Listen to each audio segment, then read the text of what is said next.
faut que je sois honnête, je ne suis pas du tout du côté des écologistes politiques.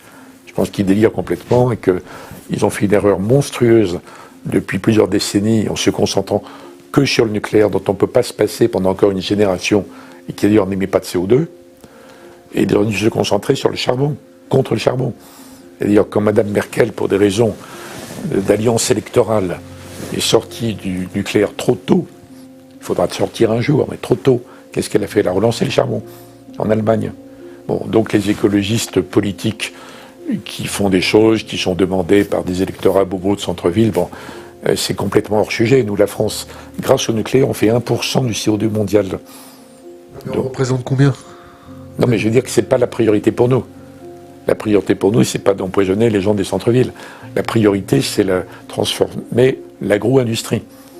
Parce que l'agro-industrie, là-dessus, on est très performant. Donc on apporterait plus en exemple au monde en se concentrant là-dessus, vous voyez. Donc il y a un vrai sujet. Et moi, j'emploie le terme d'écologisation, comme on disait industrialisation, parce que c'est une dynamique, c'est un processus. Alors qu'écologie, c'est statique. Donc on va tout devoir écologiser. On va écologiser l'industrie, l'agriculture, les transports, la construction, etc. C'est déjà commencé. Il y a des millions de gens qui travaillent là-dessus, mais ce n'est pas des gens qui défilent dans la rue avec des slogans inutiles. C'est des chercheurs, ce sont des ingénieurs, ce sont des entrepreneurs, des gens qui investissent, des gens qui commencent à transformer les mastodontes de l'industrie d'avant prédatrice, ou etc., en autre chose. Ça va dominer les prochaines décennies. Alors, ça ne menace pas la géopolitique, ça va la modifier. Parce qu'il va apparaître à un moment donné qu'il y a une compétitivité écologique et les pays qui ont réussi à bien se situer sont en meilleure posture que les autres. C'est pour ça d'ailleurs que les réunions consacrées à l'écologie, les COP sur le climat, sur la biodiversité, il y a une COP biodiversité à l'automne en Chine. Je pense que ça va devenir plus important que le G7, par exemple, comme rendez-vous. Et alors là, les États et les entreprises surtout, doivent être, à mon avis, à la pointe, mais pas plus. Parce qu'une entreprise qui va aller trop en avant va être éliminée. Elle ne sera plus du tout rentable, en fait. Donc il faut être un peu en avant, il faut être stimulant, il ne faut pas être en arrière. Et j'ajouterai un mot économique.